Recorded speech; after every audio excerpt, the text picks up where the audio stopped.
তাই গদাধর প্রভু গৌর হরির বাম দিকে শোভা করে নৃত্য করছে। এবার অদ্বৈতাচার্য প্রভু ভাবছে তাই তো এই গৌর হরির সম্মুখেও তো কেহ নাই, আজকে গৌর হরি এমন ভাবে নৃত্য করছে এই যেন সম্মুখে ঢলে পড়ে যাবে, তাহলে গৌর হরি যদি পড়ে যায়, তাই অদ্বৈতাচার্য প্রভু সিংহের মতো গর্জন ছেড়ে সম্মুখে অদ্বৈত নাচে,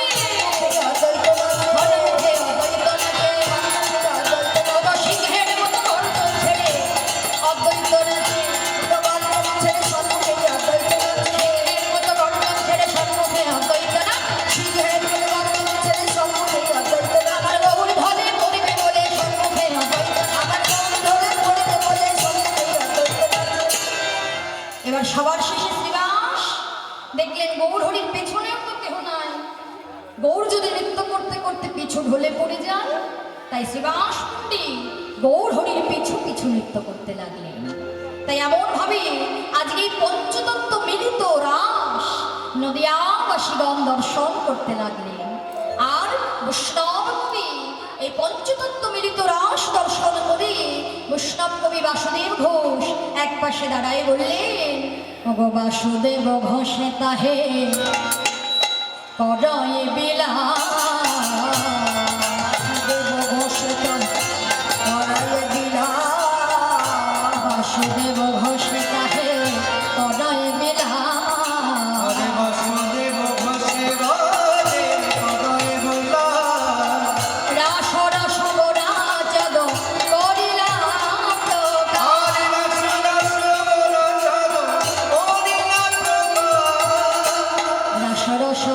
চন্দ করিলা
জয় রাধে। এতক্ষণ আমরা সকলে গৌরলীলা আস্বাদন করলাম। এখন আমরা চলে যাব সকলে মধুময় শ্রীধাম বৃন্দাবন ধামে। তবে বৃন্দাবন ধামে যেতে গেলে রাধানাম গাইতে গাইতে যেতে হয়, তাই তো না? তাহলে আমরা সকলে মিলে বৃন্দাবন ধামে প্রবেশ করতে রাধানাম গাইতে গাইতে আমরা মধুময় শ্রীধাম বৃন্দাবন ধামে আমরা প্রবেশ করব। সকলে মিলে দুটো বাহু তুলে প্রেম সে বলি রাধা রানী কি। হ্যাঁ, সকলে মিলে রাধানাম গাইতে গাইতে আমরা চলে যাব মধুময় শ্রীধাম বৃন্দাবন ধাম। আর বৃন্দাবনে গিয়ে রাধা গোবিন্দের অপ্রাকৃত লীলা আস্বাদন করব। সবাই মিলে গাইব মেরা মন পঞ্ছি বলে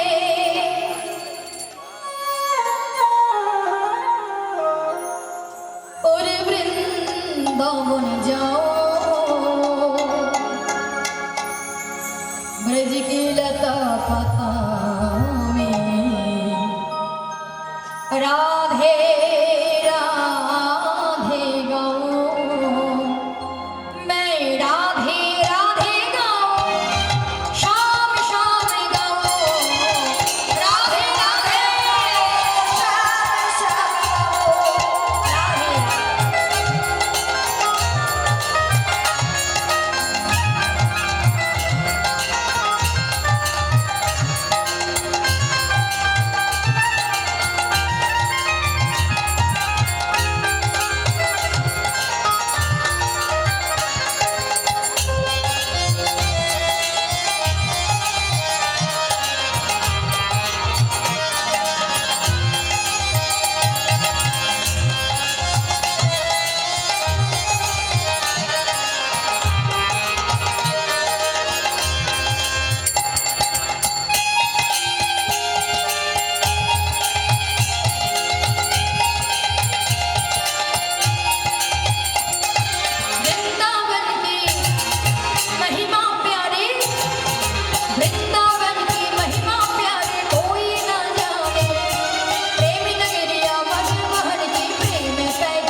এমনভাবে রাধা নাম গাইতে গাইতে চলে এলাম মধুময় শ্রীধাম বৃন্দাবন ধাম।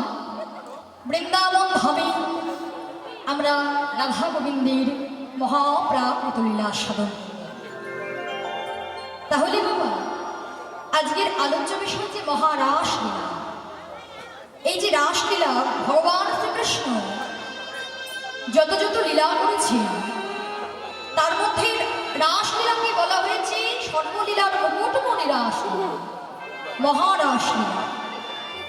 কিন্তু এত লীলা থাকতে এই রাসলীলাকে কেন সর্বশ্রেষ্ঠ আসন দিলেন? এর অনেক কারণ আছে, কিন্তু দুটি কারণ আমি বলছি। দেখুন, ভগবান কৃষ্ণ অন্যান্য যত যত লীলা করেছেন, অন্যান্য লীলায় আমরা কি দেখেছি? অন্যান্য লীলায় আমরা দেখেছি যখন রাধা গোবিন্দের যুগল মিলন ঘটে, শুধুমাত্র রাধারানী গোবিন্দকে পাশে পায়, তাই তো? রাধারানী গোবিন্দকে পাশে পায়, রাধা গোবিন্দের যুগল মিলন ঘটে, আর অন্যান্য সখীরা কি করে? জয়ধ্বনি করে সেটাকে মহিমান্বিত করে তোলে, তাই না? কিন্তু একমাত্র রাসলীলায় এমন একটি লীলা যেখানে যত গোপী তত কৃষ্ণ, অর্থাৎ রাধারানী প্রিয়তম রূপে যে কৃষ্ণকে পাশে পেয়েছিলেন, আবার অন্যান্য গোপীরাও, রাসলীলার যত গোপী আছে সবাই প্রিয়তম রূপে কৃষ্ণকেই পাশে পেয়েছিলেন, তাই না? কিন্তু অন্য লীলায় কিন্তু সেটা হয়নি। এটা হচ্ছে একটি কারণ সর্বশ্রেষ্ঠ হওয়া। আরেকটি কারণ দেখুন, ভগবান যত যত লীলা করেছেন, গোপীদের সঙ্গে যখন যুদ্ধ হয়েছে, প্রেম যুদ্ধ বেঁধেছে, ভগবান কৃষ্ণ জয়লাভ করেছে, আর বিপক্ষ প্রতিপক্ষ কিন্তু হেরে গিয়েছে। কিন্তু রাসলীলায় এমন একটি লীলা যেখানে ভগবান শ্রীকৃষ্ণ নিজের হাত গোপীদের কাছে কিন্তু সমর্পণ করেছে। হ্যাঁ, নিজের হাত গোপীদের কাছে কিন্তু বলেছে যে ভগবান সারা জীবন যুদ্ধ করে জয়লাভ করলেন, সেই ভগবানের হাত হেরে যাওয়া, এটাও হচ্ছে সর্বশ্রেষ্ঠ হওয়ার আরেকটি কারণ। আর দেখুন, শ্রীমদ্ ভাগবতে এত শ্লোক রচনা হয়েছে, কিন্তু কোথাও কিন্তু রাধা নামের কোনো উল্লেখ নেই। চিন্তা করে দেখুন, বৃন্দাবনে গেলে বৃন্দাবনে রাধারানীর এত মহিমা, যেখানে রাধা নাম না গাইলে বৃন্দাবনে প্রবেশ করা যায় না, তাই তো? তাহলে শ্রীমদ্ ভগবত গীতায় সেখানে রাধা নামের কোনো উল্লেখ নেই। একমাত্র রাসলীলাতে তার একটি উল্লেখ না, ছোট্ট একটি ইঙ্গিত পাওয়া গেল। এটাও রাসলীলা সর্বশ্রেষ্ঠ হওয়ার আরেকটি কারণ। তাই আজ সে অপ্রাকৃত মহারাসলীলা আমরা দর্শন করব। কেমন?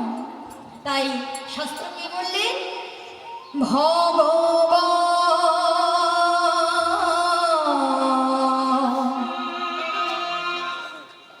ও পিতা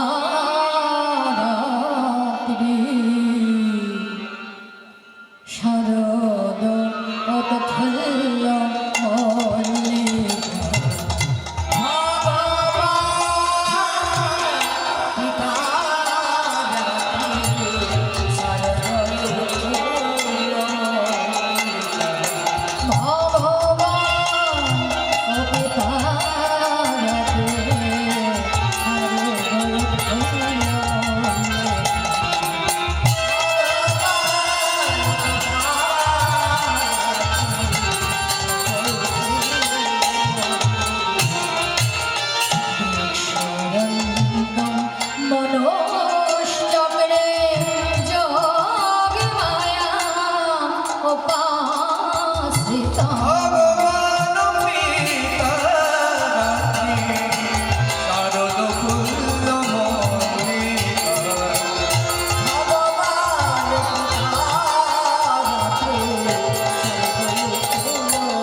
ভগবান ও পিতারাধ্যা শ্রী ভগবান আমার প্রফুল্ল মল্লিকা মণ্ডিত হইয়া পূর্ব পূর্ব রজনীর কথা সন্দর্শন করতে লাগে।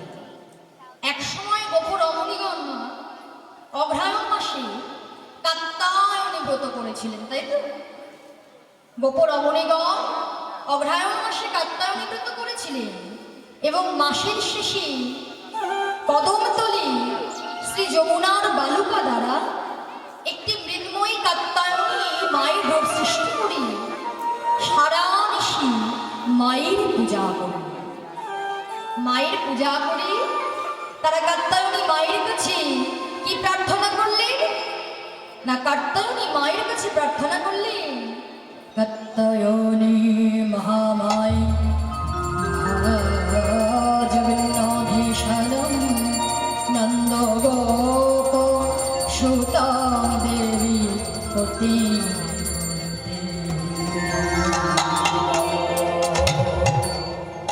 হে মা কাত্যায়নী, তোমার কাছে আমাদের একটি প্রার্থনা, আমরা যেন নন্দ শ্রীকৃষ্ণকে আমরা যেন পতি রূপে লাভ করতে পারি।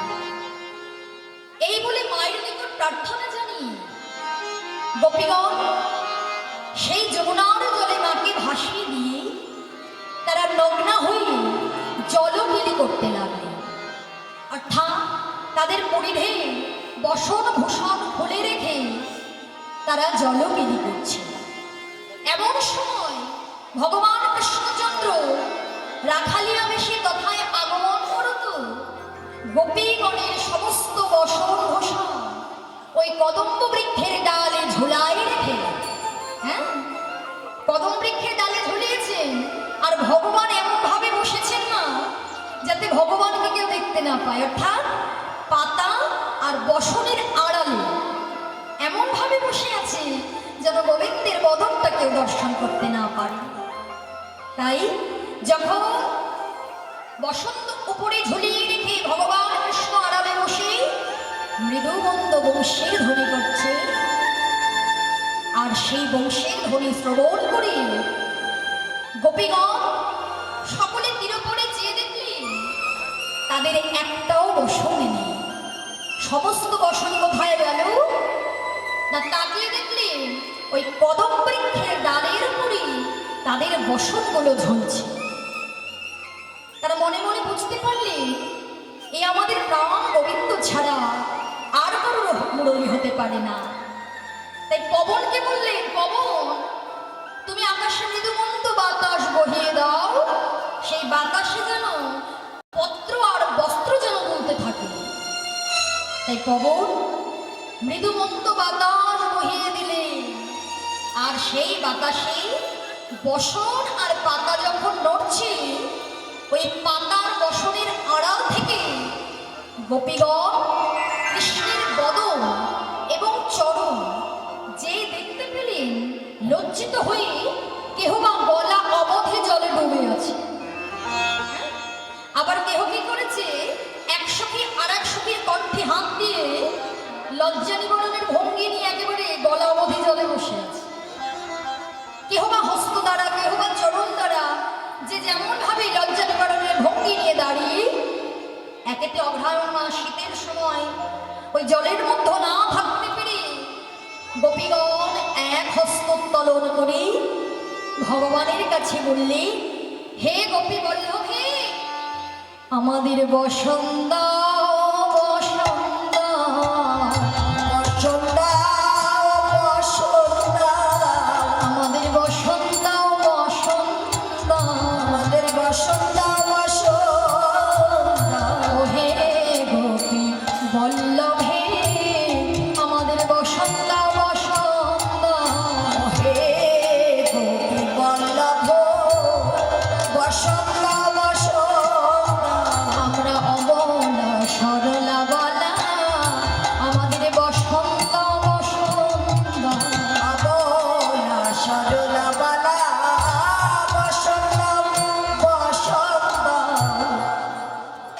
শ্রী গোবিন্দ বললেন, তোমরা ডাঙায় উঠে এসে বসন নিয়ে যাও। সখীগণ বললেন, সে কি সম্ভব? বৈষ্ণব কবি বললেন, কেন সম্ভব নয়?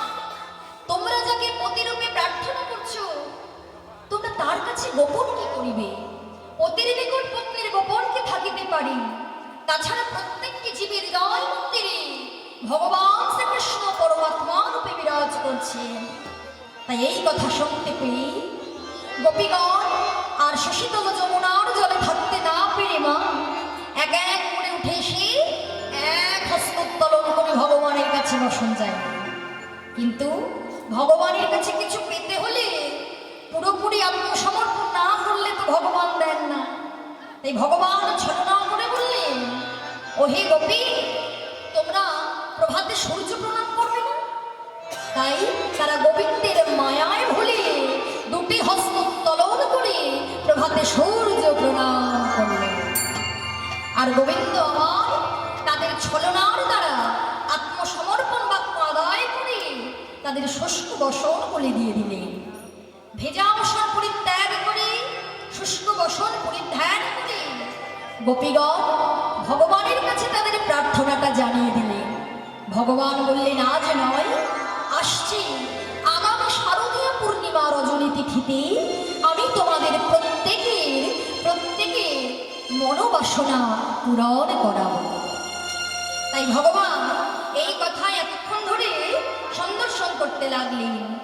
তাই দেখলেন আজকে হলো সেই শারদীয়া পূর্ণিমা রজনী তিথি। তাই কৃষ্ণ দেখছি পূর্ণিমা রজনী তিথিতে আজকে কি কি হয়েছে দেখো। মঞ্জুরি ভাবাবিষ্ট পদকর্তা বললেন, শারদ চন্দ্র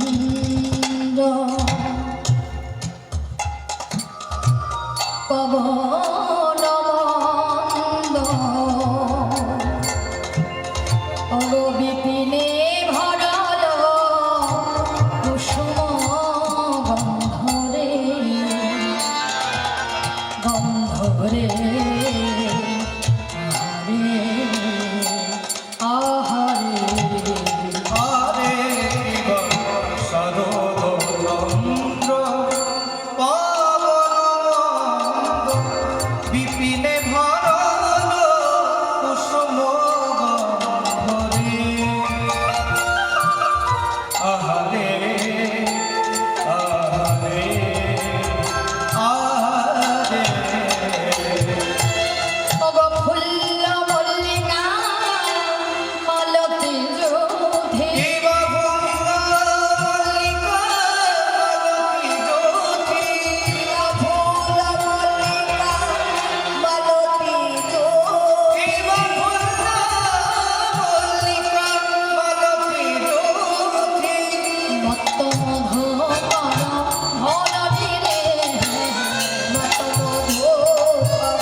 ফুটে উঠিল, সকল পুষ্প ফুটে উঠিল, সকল পুষ্প ফুটে উঠিল, আজ সকল পুষ্প ফুটে উঠিল।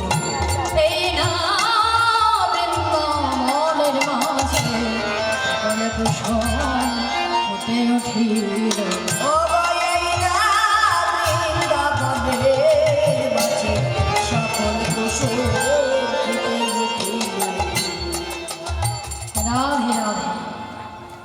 আজকে শ্রী গোবিন্দ দর্শন করছে, আজকে যেন পূর্ণ চাঁদের উদয় হয়েছে। আজকে আর চাঁদের কোনো ভয় নেই, একেবারে পরিপূর্ণ চাঁদের উদয় হয়েছে। আর বৃন্দাবনের মাঝে সমস্ত ঋতুর ফুল না, একেবারে সমস্ত ঋতুর ফুল আজকে গোবিন্দের সেবায় লাগবে বলে যেন সব ফুটে উঠেছে। বৃন্দাবনের মাঝে চুনি চামেলি মালতী মল্লিকা জ্যোতি চন্দ্রমল্লিকা যত ফুল আছে সব ফুলে বনভূমি একেবারে ভরে গেল। আর ফুলের গন্ধে যখন বনভূমি ভরে গেল, প্রমত্ত মধুকরেরা অর্থাৎ ভ্রমরগণ সেই ফুলের গন্ধে পাগলের মতো ছুটে আসে। আর ছুটে এসে ফুলের উপরে বসে আজ ভ্রমর গুনগুন গুনগুন গুনগুন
নাচগে মধুর মুরলী পঞ্চম তানে বেণুগীত আরম্ভ করলেন।